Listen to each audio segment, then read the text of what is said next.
Hello, everybody. Welcome. We're just going to give people a few minutes who are still in the waiting room to get settled in here. And then we'll get going in about 30 seconds.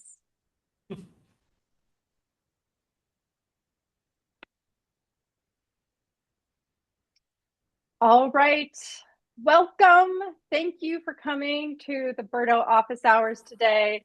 This is a series designed to provide support to help accelerate equitable and effective BERDO compliance across Boston's large building sectors, and by creating a structured, peer-led learning environment here. So our goal is to move beyond just the theory and give building owners the opportunity to learn directly from peers who are actively implementing decarbonization, energy efficiency, and emission reductions strategies in their buildings.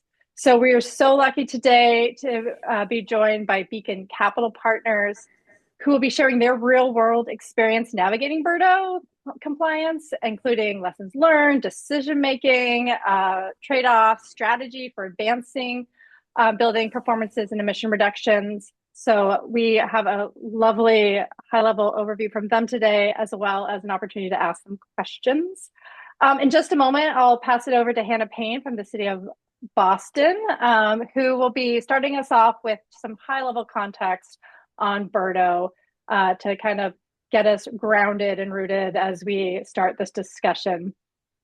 I also want to say that we really are looking for a lot of engagement today.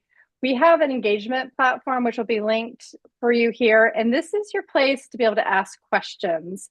And I want to note that some of you, most of you, actually sent questions in advance. So we are sharing our screen here so you can take a look at it.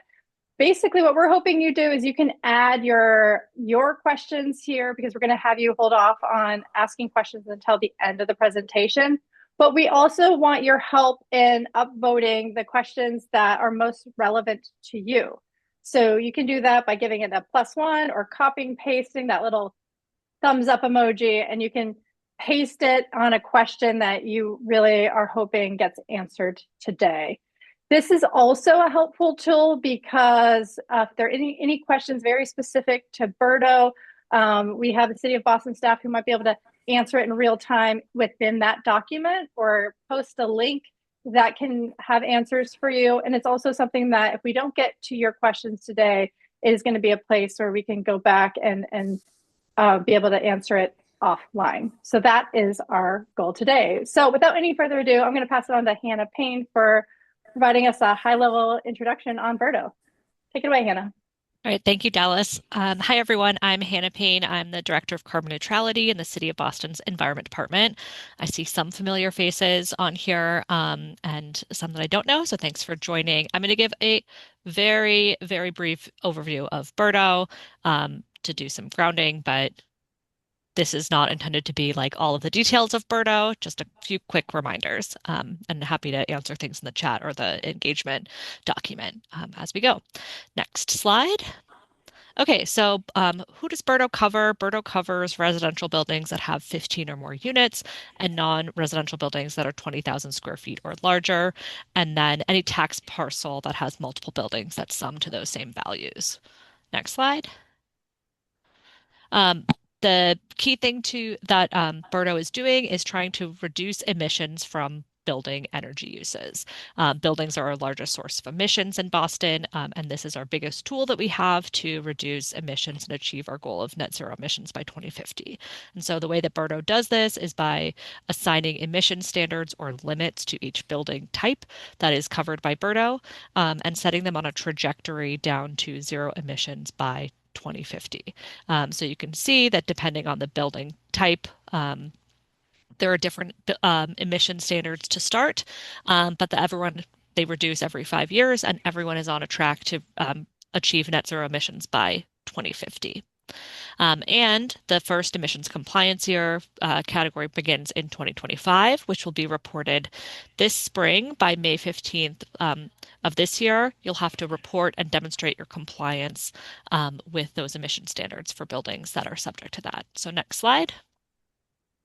So which buildings are required to comply with an emission standard this year? That would be residential buildings that have 35 or more units and non-residential buildings that are 35,000 square feet or above.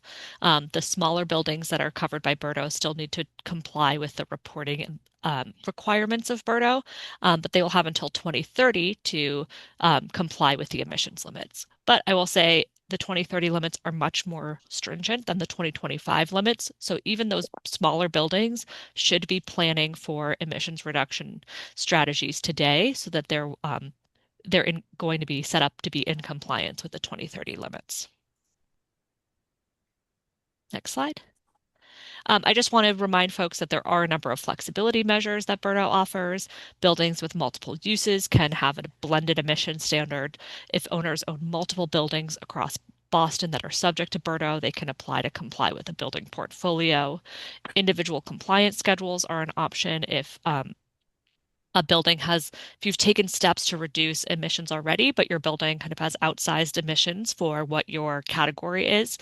And then a hardship compliance plan offers the most flexibility, but also kind of requires the most upfront work to demonstrate an eligible hardship and propose a emissions reduction strategy that works. And portfolios, individual compliance schedules, and hardship compliance plans all need to be approved by the BERDO Review Board. And one thing I'll note here is that recently the review board approved a streamlined short-term hardship compliance plan, which would allow certain under-resourced buildings to apply for this if they're above their emissions limit to get some short-term relief to give themselves more time for planning for emissions reduction. So I'll put a link in the chat after my presentation with some more information on that, but just wanted to flag that recent update from the review board. Next slide. And just want to finish with a few updates and reminders. Our goal is to be opening up BERDO reporting season next week. We're aiming for Tuesday, but we'll keep everyone updated on the update or when it will open. If you are an account holder on Touchstone, our reporting platform, you'll get an email notification. And if you're signed up for our newsletter, we'll also be announcing that then. So stay tuned for next week if you are chomping at the bit to start your reporting. There will be a few changes to the BERDO reporting form. But for the most part, it will look quite similar to last year's reporting. I will note this is for buildings that have an emissions compliance year. You'll also need to do your third-party verification this year. So we'll have more information about that as well. A couple things that if you are like wanting to know more about this reporting season or have questions about that, we have several webinars scheduled. So March 2nd, I believe, will be our launch of reporting season. And I'll put the link in the chat to these webinars. We'll have one about just reporting, one about third-party verification, and one about flexibility measures. So stay tuned for that if you have more questions. We'll go into detail on all of those. And we had one about renewable energy last week. The recording and the slides of that are on our website as well. We have a couple new programs I wanted to announce. One is the Mass Class 1 REC Connector program.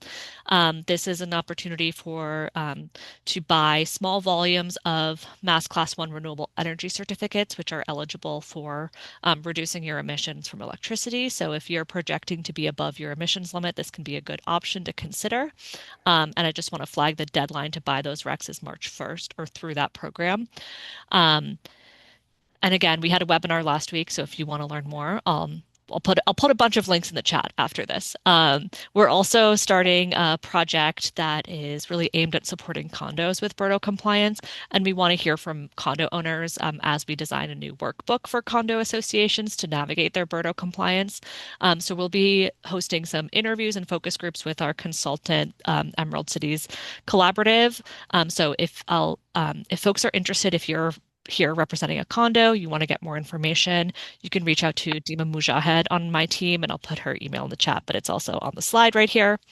And then we'll keep an eye out for in-person workshops and other office hours that we'll be hosting this spring. And we are always here to help. If you have any BERDO questions, email energyreporting@boston.gov. Someone from our team will get back to you promptly. And then sign up. You can sign up for a building consultation and find other ways to help. And I'll put a few of those links in the chat. So that is the quick BERDO overview. With that, I will pass it to Al. So thanks. Thanks, Hannah. Give us a second to get our slides up.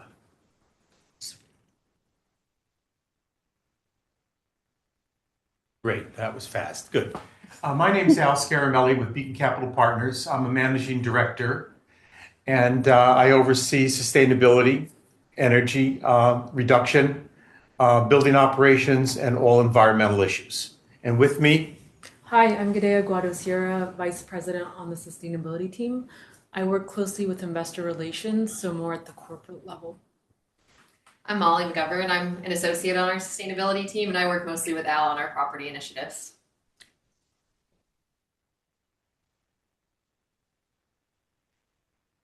okay, so we're going to speak about 15 minutes and going to give you some interesting, simple things that we've done over the years to reduce our energy usage and allows us to be compliant with BERDO.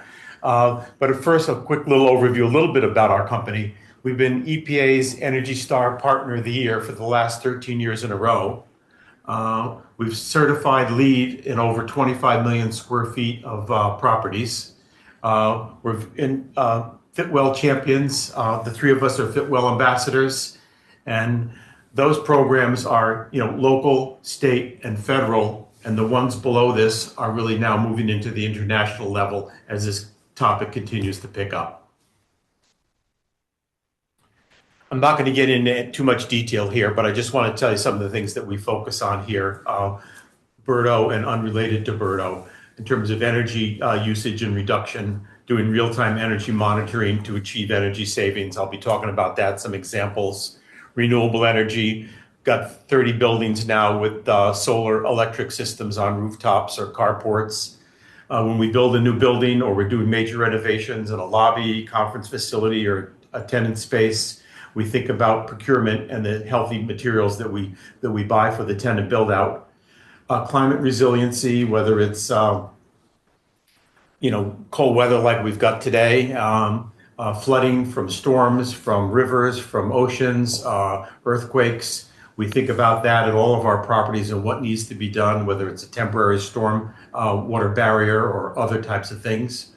Water, in terms of water conservation, the bathroom fixtures, of course.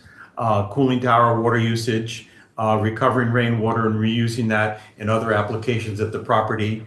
And we've done a very good job over the last 8 years in terms of increasing our supplier diversity.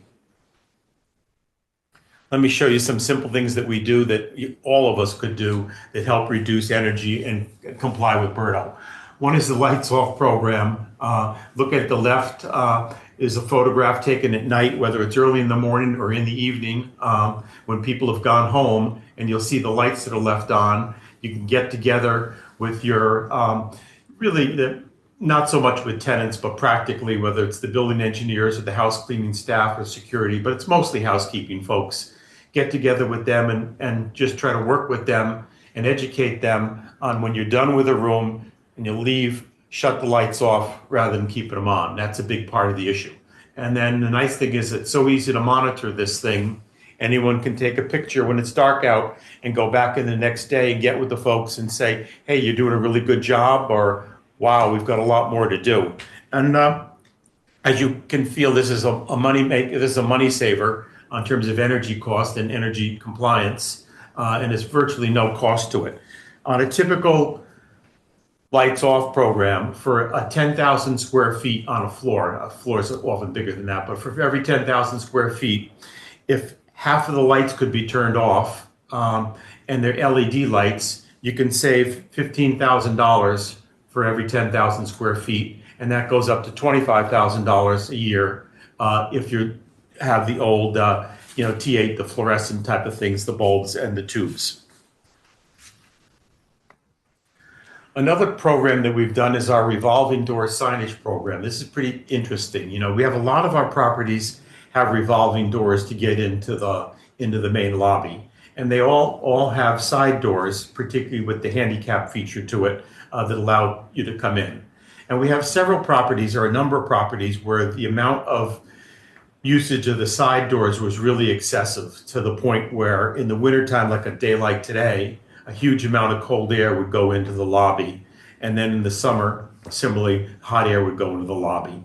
So that not only is an energy waster, but it's also a comfort issue if you've got any kind of people sitting in the lobby with chairs and lounges or cafes and stuff. It's a real concern.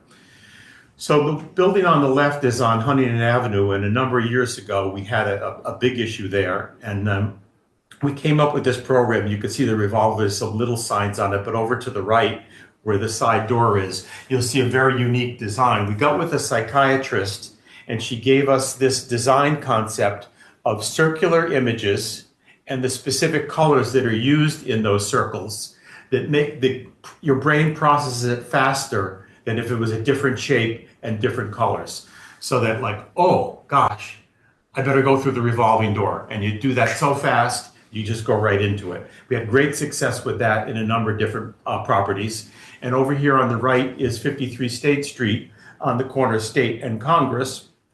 And that's a much more business-like type of a sign. And you can see the stanchions that are up both inside and outside the buildings that help guide people to get them towards the revolving doors. Our slide says 90% reduction in side door use, but at least at these two properties, it's at least 99%. It's an amazing reduction. So we save, $50,000 to $100,000 a year on energy costs, reduce carbon emissions, BERDO compliance, and add much more comfort into the lobby space. Demand response, that's a program. We were the first company in Boston to do demand response in an office building. That was 17 years ago. And the way it works is it's really not so much of an energy saver, but it does help on a broader customer base keep electricity operating. And the utility companies, Eversource, National Grid, New England Power Pool, they'll pay non-residential customers to reduce their electric demand under extreme weather conditions, like on a heat wave, so they can avoid blackouts or brownouts. So you can see it helps a lot of people. It's something that happens only in the summer. And over the last many years, it only happens once, 2, 3 times a year. You get called on to do it. And it's typically on a weekday, typically in the afternoon, and it goes for a few hours. The utility gives you advance notice of when they're going to call us. And the day ahead, they give you like a little warning. It could be tomorrow. We might have this based on the weather. But the day of, they give you a formal 1-hour warning. And once that hour starts, the property team implements, I'll call it a predetermined electricity load reduction plan. This is not for saving district steam or natural gas. It's for saving electricity. And each property has its own plan that they put together. And the plan has to be reasonable. You're not turning everything off because you have people working in the building. You got to keep it comfortable and reasonably well lit, and a whole variety of different things like that. And they have to practice it a little bit before the season starts, just so everyone knows what to do to get the load down. But at the end of the summer, the property receives a check payment for what they did. And as an example, if you reduced your electric demand during these events by 200 kilowatts, which isn't a little amount, but it's not a lot either, you'd get paid $50,000. And the cost is very small to do this, a little bit of money to put in the utility metering system and to monitor, about $400 a month in terms of, just to monitor the performance, no real cost for that. Another thing we've been doing for the past 17 years at all of our properties is real-time energy use monitoring. Now, what we've been doing is this program it's like a macro. It's at a very, very high level, only looking at the real-time energy usage at all the utility meters. The electricity, the natural gas, district steam. And you can see it on your computer. I have it on my phone. You can look up any property you want. And it tells you the real-time energy use every 5 minutes. And so we look at for like, I'll call like anomalies, things that don't make sense. Like, wait a minute, why are you using so much electricity, from midnight to 3 a.m.? That makes no sense. There's no one here. Or how come we're using so much energy, the same amount on weekdays as weekends, and the weekends there aren't many people in the building? And gee, look at this, like right here where we're talking right now at 1 o'clock in the afternoon. How can there be such an enormous energy use compared to what it was an hour ago or an hour from now? But this is a simple program, very low cost, but very cost effective. But it doesn't really give you an answer, an explanation of what's causing these energy use anomalies. The property people, building engineers have to go in if it's a nighttime issue. They have to go in at night and figure it out what's going on. If it's a weekend issue, they'll have to go in on weekends to look at it to figure out what's going on. But it's inexpensive. It's about $5,000 to put the metering system in, and about $400 a month for the software to keep tracking that. And you can see what the chart looks like. Similar to the real-time energy monitoring is our new optimization program. It's a little more specific because it can actually detect which pieces of equipment are malfunctioning, which then reduces the amount of time between the issue arising and the engineers being able to address it. The program also kind of learns the building's daily operations and can suggest strategies to reduce overall consumption, which are things that are typically easy for the engineers to implement. Yeah, so look at the graph at the top center there. That shows you kind of like before and after. And the pre-optimization with the red line, keep in mind what I just mentioned to you about that real-time macro analysis of the utility meter. So this property has already been doing that, and that's the red line. So they're already had been working on trying to identify areas that they can save energy. So this is another step in the right direction for either even further energy and carbon emission reductions, and that's the blue line. Another really important program we have, we completed energy audits at all of our properties. So we have an external engineering team that goes on site and comes back with like the summary table you can see with energy conservation measures where you see the cost, the savings, and the payback period. I think what's really surprising is sometimes the payback period is 2 months, 7 months, so things we should be doing. And it really gives us options with asset managers to prepare for BERDO compliance and also corporate emission targets we have.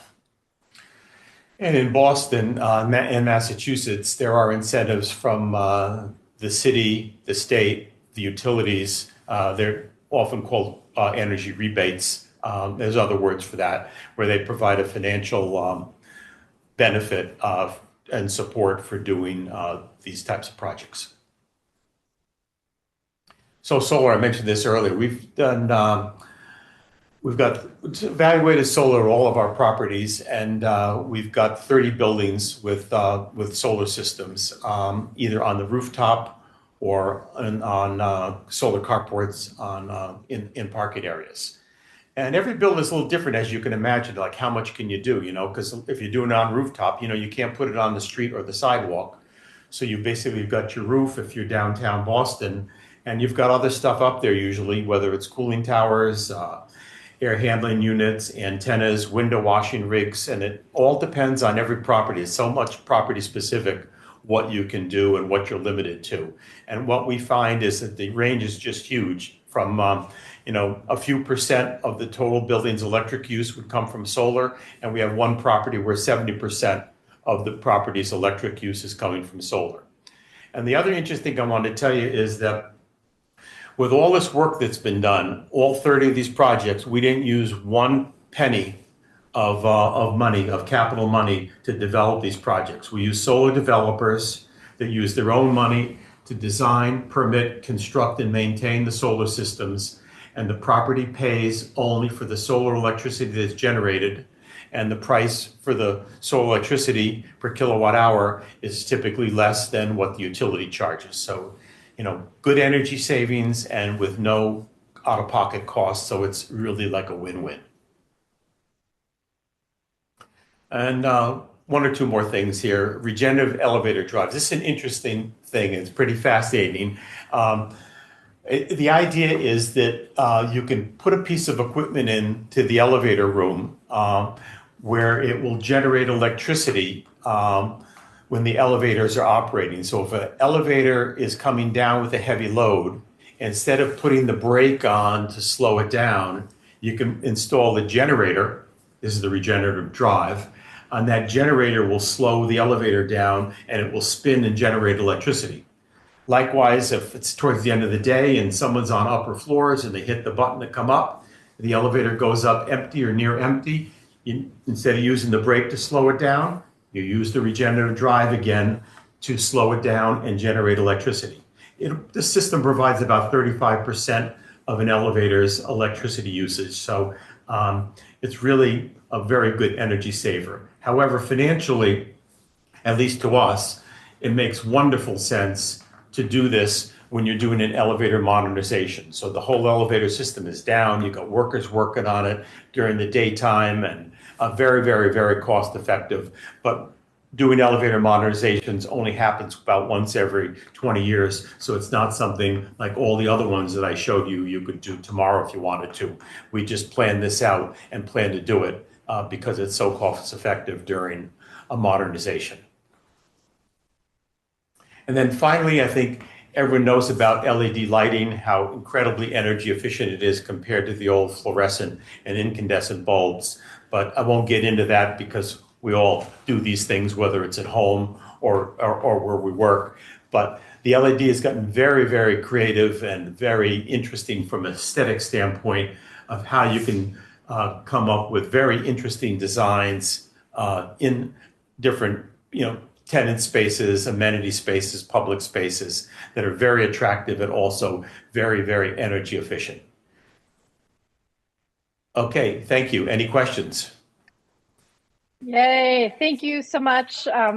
And the tricky part about Zoom is everyone's on mute, but we will applaud. Thank you for taking the time to do that presentation. I'm looking at the questions on the engagement platform here. And just a reminder, if anyone hasn't seen it yet, there is a set of questions that were generated leading up to today, but we also encourage you to put any questions that you might have that came from this presentation. But one of the things that I am going to pull from a set of these questions and also pull from our previous conversation together, Al, is the story that I'm hearing and that you showed so well is that Beacon Capital Partners has been working on energy efficiency and leading in this space for a long time. I'm seeing behavioral programs that you put together, solar, the real-time monitoring, thinking about peak energy use.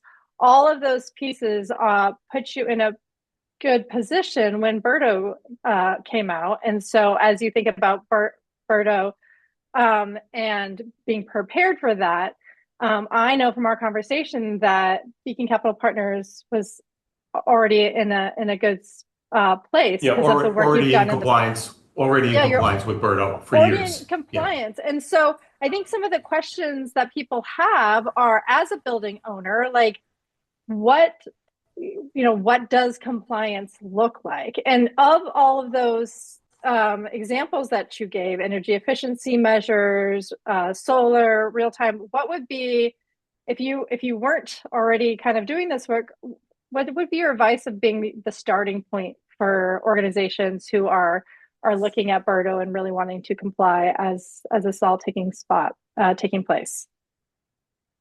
Well, realistically, everyone thinks about the cost to do things, and I showed you a number of things that are no cost or almost no cost. So at a minimum, those things would be wonderful to get started and can be almost immediately done with immediate impact. And then, as Gadea said, doing the energy audit makes a whole lot of sense because it gives you like a little realistic roadmap, like, oh, wow, we can control the supply and exhaust fans in our garage instead of running 24/7. Why don't we just run them for an hour and a half in the morning and an hour and a half in the afternoon, and we don't have any carbon monoxide issues whatsoever. Wow, we'll save 90% of the fan use. That's easy to do. And then other things that are more capital intensive, well, we'll plan that. We're not going to spend the money on it this year. We'll see how we're BERDO compliant, and then we'll do it in year X, and we'll plan for that ahead of time and explain that to our investors and partners why that makes sense. So, it kind of like ramps up. It's not like you would do everything I just said all at once. Mm-hmm. Yeah, thank you. And it sounded like majority of the things are things you could get going, right? And you definitely pointed to the fact that there are incentives and there are ways that you can get solar or do some of these energy efficiency measures with rebates. And I also heard you say that if you had to really start anywhere, doing an energy audit would be a fantastic starting point because it would let you know where to begin specific areas within your building. The other question that I have is how has BERDO,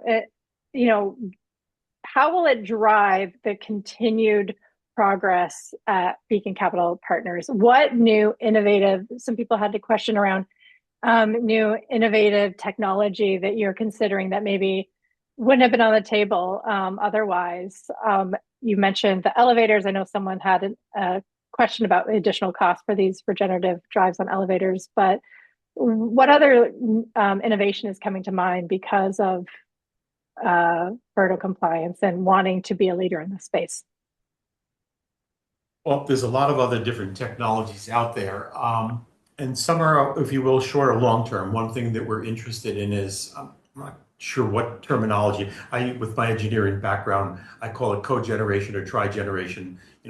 In that particular case, you might be burning natural gas in an engine to make electricity, and then you're recovering that heat to produce hot water for heating, if it's cogen, or putting in an absorption chiller to make chilled water so that you have it. That would be trigeneration. And you can look at it and some people say, oh my gosh, you're burning natural gas. Wow, why would you do that? And then we would say, well, because it's a short-term solution, eventually when the grid gets really clean and we get a huge amount of offshore wind off the Cape and other things like that, then this will be over in 10 years so we can take it down and remove it, and we'll be carbon free because the grid is so clean. But in the interim, we don't want to have that step function, do nothing, and then all of a sudden, wow, we've got to do a huge amount, in the last year. Let's get carbon down as soon as we can because that will help the whole world.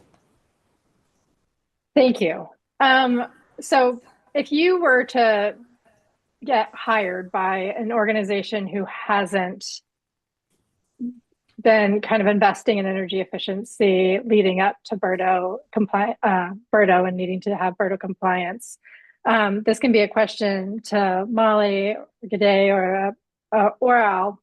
What would you imagine would be the most common challenge that people are going to face in their first year of compliance? What best practices would you take from your role at Beacon Capital Partners and recognize and as you would face maybe an organization that hasn't been doing this leading up? Well, I know one thing is the issue in any company, even in our company, you have certain people that have certain areas of expertise, and they might understand it extremely well, but then you have all the other decision makers in the company. They're not even sure what you're even talking about or why. They don't even know how to spell BERDO or what it means, and that's a real challenge, is this internal communication and that decision-making process and the support for it to get it started, get it going and ramp it up and be successful at it. It's a big issue. I would just add, I think something that's very unique to Beacon is the relationship we have with property managers on site. So we're really boots on the ground, Al visits the properties every day here in Boston, checking if everything's running as smoothly, calling the chief engineers. So we're really monitoring the property all the time, and we're communicating with them. So I think that's one of the most important things we do here at Beacon. Yeah, and just to go off of that, I feel like say it was a smaller company that maybe owned a few buildings but didn't have like the large engineering teams that Beacon has that know the properties and are always monitoring the energy use. I think some of the platforms that allow the energy use to be monitored, via an app, maybe from afar, could be really useful so that they can get their engineers to the property to address the issue. Because say an engineer stops by once a day but has a handful of buildings, I think it's a great way for them to be able to see what's going on, even if they're not present on the site at the moment.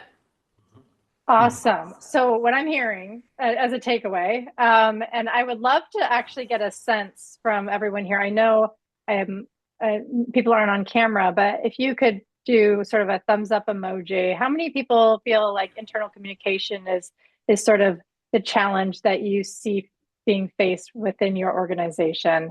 So, this is a request to the audience to kind of chime in here. Thumbs up if you're feeling that at all. There's one. We have a few. Okay, so yeah, there is definitely that internal communication. So being able to have alignment, being able to share, what is BERDO, what does it mean, why we should care, and from what I'm hearing from all of you, why is it good for the bottom line business and the cost savings that can be a part of it.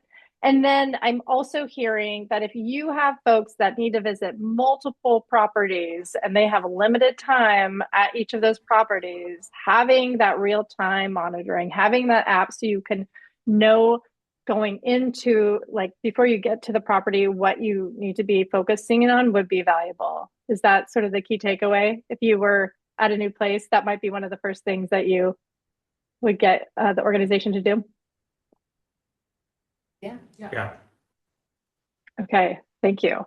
I'm also going to bring people's attention back to the engagement platform and looking at Hannah and the rest of the team has been answering a lot of the very BERDO specific questions. So you'll notice that there is a in italics with a bolded A there, responses to some of those questions. And I'm going to actually pass it to Hannah in just a moment of some of the key themes you're seeing, Hannah. But first, William had a follow-up question. So I'm curious if you know this answer. William asked, just out of curiosity, what is the additional cost for the regenerative drives on elevators? Do you Sure. know that offhand, Al? Yes, I do. Sure. If you're doing it during a modernization, where again all the elevators are down and all the gear is in the elevator equipment room is opened up, and you've got electricians and mechanical contractors working on it, it's about $75,000 an elevator to purchase and install the regenerative drive, and it would be almost close to 300 grand thousand, if you just want to only do that tomorrow, type of thing. So it's a significant cost saver, and it makes your payback extremely low and very attractive. 35% of the elevator electric use by regenerative drives is pretty awesome. Awesome. Thank you. And Hannah, what are you seeing on the questions for BERDO and which of the kind of links are you really wanting to make sure people are aware of and can help bring back to the point that the Beacon Capital Partners team is saying, how do we be better communicators about BERDO? How can we bring this information back to our organization? And really, instead of spending our time kind of trying to figure it out, we can use that same energy actually doing the energy efficiency work that is out there for everybody. Yeah, so I saw a few questions that were like, what's new in 2026 and how do you kind of stay up to date on things? So I will plug our newsletter. I linked that in the document.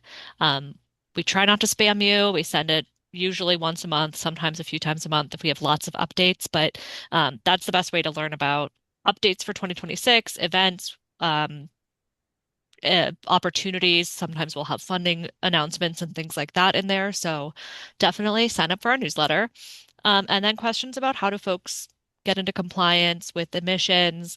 How do you kind of start to understand that? And I think, kind of building off of what the Beacon Capital team has shared, the first step is reporting and understanding your building's energy use and your emissions. You can't really begin thinking about your emissions compliance options until you know where you're starting from.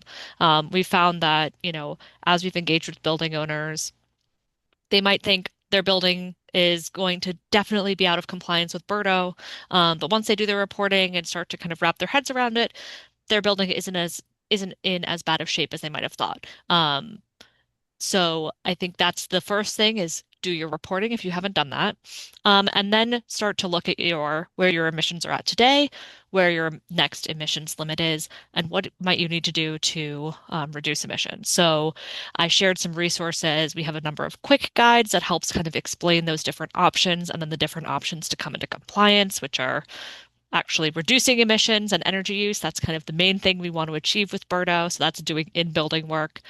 If you have an emissions limit for 2025, we're now in 2026, so your options are a little bit limited if you are above your emissions limit still. But those options are buying renewable energy, so taking part in our Mass Class 1 a REC connector program or making an alternative compliance payment. And that goes into the BERDO Equitable Emissions Investment Fund, which then funds emissions reduction projects that have environmental justice benefits. So in that way, you are investing back in the Boston community and still helping to reduce emissions across BERDO. And then you can also look at flexibility measures as an option too. So just wanting to put those resources out there and yeah, I know there's a ton of information with BERDO, and that is a challenge. It's not the most straightforward, but I think my advice is, start with the quick guides, understand, and then if you kind of get those basics and you have follow-up questions, reach out to our team, and we're always happy to talk things through with you. Yeah. And Hannah, I would just share as a best practice when I work with clients who are doing strategic plans or decarbonization planning. I think we undervalue the opportunity of putting your own slide deck together and carrying it with you everywhere. Because I know Hannah always has her slide deck with her, like, let me share with you what this is. And I think you know your culture better than anybody else when you're working there. And so finding a way, going through those guides, the information that you know is out there, and pulling out like the key pieces that you have a feeling are going to be um, the questions that people within your organization have, and having that slide deck ready so you're always like prepared to have that conversation can go a long way. And it's one of those things where over time, as you're working through buildings, you can add to it. But I think there's a lot of value of having sort of your road show. This is what we're trying to do. This is what here's sort of the timeline and when we're trying to do it available. And that visual management can go a long way in connecting the dots for people where this is not something that they have to think about often. And it makes it easier to understand and bring it in context to your organization. There's two additional questions. I think one is going to be best for Beacon, and the other might be the combo, Hannah and Beacon Capital Partners. So I heard, Al, that you mentioned that a lot of the work that you're doing was finding the right partners to do an energy efficiency audit, finding the right partners to think about this behavioral programs and kind of getting people to use like the rotating doors versus the other doors. What do you look for? Because I know a lot of people realize that they might not have this all they need to do in-house to do energy efficiency measures and to be in compliance with BERDO. What do you look for in partners when it comes to consultants or energy efficiency firms that you would work with? Well, having done this for 30 years, I used to run another company for Beacon before this. We did energy and water conservation projects in hospitals around the country. Pretty much everyone in Boston did it. So, I know the industry very well, so it's an easy question for me and not so easy for other people who haven't done this much before. Right. So you really want someone that has a long history of experience rather than I'm a kind of a startup and I really like this. I'm going to do a good job, I promise. You want that history because no matter how simple a project is, it's always in the details. If you're doing a a very small rooftop solar project or a very large solar project, they almost both of them take the same level of work. And as I said, it's always in the details. So you really need someone that has that kind of experience and not just operate at a high level in terms of the sales pitch, but also that can get down into it in detail and then really into the blocking and tackling at the lowest level to make sure that it all goes well at the end, everything has gone smoothly. You want someone that's a good communicator because if you communicate well, problems can get identified when they're small and get taken care of versus saying nothing about it and then, oh my gosh, how could this have happened? Why didn't we know about this? Why didn't you say something? That type of thing. So communication is key. Experience is key. And having a good team in place. It's usually not normally just only one person. You usually like to have a team that's involved, and how long has this team worked together and what are their references, so to speak. Oh, I really appreciate that. So definitely having experience in the space because people are going to have to troubleshoot for sure, and being able to pull from past experiences to support being a good communicator and having a reliable team that they can work with. I think that's super helpful, and I know in people who I work with, they're it's a little tricky. I think the world knows that the Boston has BERDO, and people are going to really need to take energy efficiency and conservation seriously. And I think in some ways, some people feel like the sharks are circling them, being like, choose us, we're the ones you should work with. So I think those are really helpful takeaways as people are considering who to partner with to do this work. I think the other question I could go either way, but I'll start with you, Hannah, and then I'm curious if Beacon Dallas, can I Capital. just add a Oh, please couple do. things to that question? Yeah. So a few things, resources I just want to point people to. We have a quick guide that is like who does what, because there's a lot of different people, and as Al mentioned, you need a team to do this really.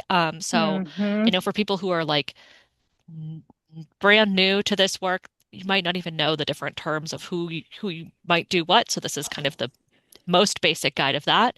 And one thing that we get asked a lot as a city is like, who do you recommend to work with? And Hmm. unfortunately or fortunately, we cannot recommend companies as a public entity. But what we have done is do a request for information. So we do have a section on the BERDO website that says find a vendor. I'm putting the link in the chat also. This is an open call we did to vendors who responded. So we haven't vetted them. We're not endorsing them in any way, but it might be a good starting point for people who are not sure even like who to begin to reach out to. Again, I think the points around getting references and getting a few different quotes from people is really important. So you're doing your due diligence, but that can Hmm. be a starting point. And then finally, I'll make a plug for Mass Save, and that is the major energy efficiency incentive program that we have in Massachusetts. We are all paying into it with our electric and gas accounts, and that can be a really great way to get started too, especially if you're not sure kind of where to begin. They have staff; they can connect you with their Mass Save vendors as well. Amazing. I'm so glad you jumped in there. Yes, we'll add those links to the engagement platform as well here. So it can be a one-stop shop for all of you. My next question is about embodied carbon, because I think some of the choices that people are trying to figure out is, new building or renovate an existing building and what's tied to that. So someone here wrote, are there ways to calculate carbon savings from not building new buildings? And is there a calculator that would provide this proactive consideration? Um, so Beacon, I'll start with the Beacon Capital Partners. I'll start with you. Have you ever had this discussion about, if there's new buildings that you're looking to bring online under Beacon Capital Partners? Have you thought about the embodied carbon piece of this in as stewards and leaders in this space? Yeah, what we've seen is like international frameworks asking for this type of information. So we've started those calculations more or less in the last couple of years, but it hasn't been the last 20 years of real-time energy monitoring. So we have a bit of experience in it, but not as much with like operational carbon. Okay. Yeah, thank you. I Hannah, yeah, I would love to hear your thoughts. Yeah, I'm not sure of like a specific calculator, and BERDO does only look at operational carbon. However, um, I think, embodied carbon, I think the like whole field of like sustainable building design, like that is the focus right now is kind of recognizing and reckoning with like how significant the emissions are from embodied carbon and really wanting to, if our priority is reducing emissions today, that's a very important consideration because new construction kind of it takes a long time for any new construction, even a very energy efficient building, to recoup the embodied emissions of building a new building from those energy savings. So uh like those calculate I'm not sure exactly the calculations. I will say that in the city of Boston, the new net zero carbon zoning does begin to ask um, project teams to evaluate their embodied carbon. And so that is like something the planning department in Boston is beginning to work on and trying to um, understand how we can kind of standardize like thinking about embodied carbon in a better way and has informed some of our programs within the city, like the office to resi conversion projects and things like that. Yeah, thank you, Hannah. It is sort of it is a question that I hear quite often, especially with so many people who have historic buildings in the area and wondering like, we haven't built anything for the last 200 years. How about that? So the other question I have actually for the audience, because this is whenever I'm facilitating meetings like this, I feel like I'm driving blind here, not being able to see facial expressions or like these aha moments from people.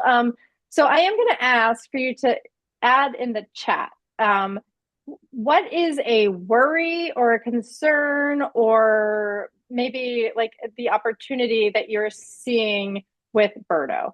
And that way we can sort of maybe pull our last question from some of the responses we see.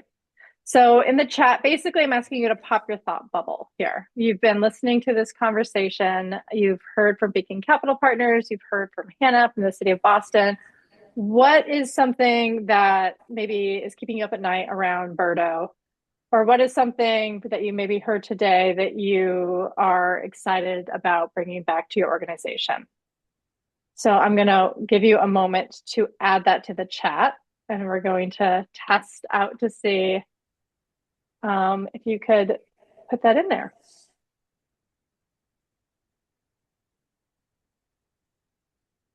Or are you writing an email and are not going to do the chat? We'll see. We'll find out.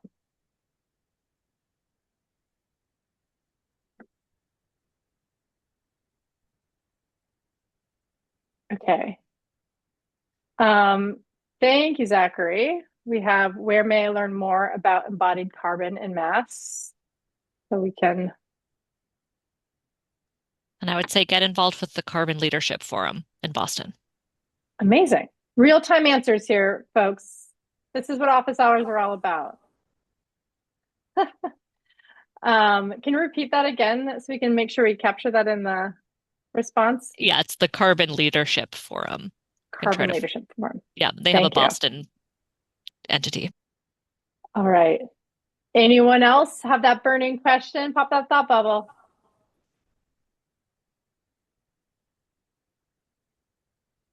All right. Well, I am actually going to pass it back to the Beacon Capital Partners here of what would be your like final advice as we wrap up this session. We can go to Val, Molly, and Gadea about your key takeaways for people who are just getting started. So we'll go on that. How about we start with you, Molly? Yeah, I would say for people just getting started, if it feels like too big of an undertaking, maybe starting with some of those like lower hanging fruits, whether ones that you find from like an energy audit or from, simple things like the lights off program that Al talked about or the revolving door. You don't have to jump right into it with like solar panels and things like that. You can always start small. I agree with Molly on that 100%. just get that first step going. And what you want to do is you want to have success, and that builds confidence and it builds support in your organization. So start with the easy stuff that's almost certain to work, and that gives you a good start. Like I said, it makes you feel more confident. It makes other people aware of what you're doing, and it makes them feel positive towards it. And you get that support and allows you to grow and grow and grow and do more and more. Amazing. Thank you. Yeah, I would just add like if to like similar points you've made, Dallas, like when you start measuring, you realize that you might be in compliance or, a payback period is 2 months. So I think that's really important as well. Sometimes you'd be surprised by the results we see when we look at the data. Right. So just starting by doing something is a good way to do it. And I mean, any of these larger organizational change moments, I think the biggest daunting piece is getting started. And my hope is that through hearing today's discussion and that there's going to be more office hours, that if internal communication is one of the challenges you're facing, if sort of the complexity of it is one of those challenges you're facing, I hope that you can share some of the kind of the Q&A table that we have here that we can circulate afterwards. And then we hope that you can invite other people from your organization to the next ones, or even share the video from today, so it becomes kind of easier to talk about because you're just talking about it all the time and you're getting started and you're starting with sort of these bite-size programs, and working with some of these resources, like Hannah mentioned, the Who Does What quick guide, and a list of vendors and a link to Mass Save. Like there's so many resources here today, so that can be your starting point going forward. I will see if there's any other final thoughts that you have, Hannah, on your end from the city of Boston. And then other than that, I think we'll be adjourned. I don't think so. Just thank you so much to Green Ribbon Commission for hosting this and to Beacon Capital. And, I think the more we can all talk about BERDO and demystify it, the better. I think folks are tired of hearing from me, so I'm excited to have some more voices. But also, our team is always here.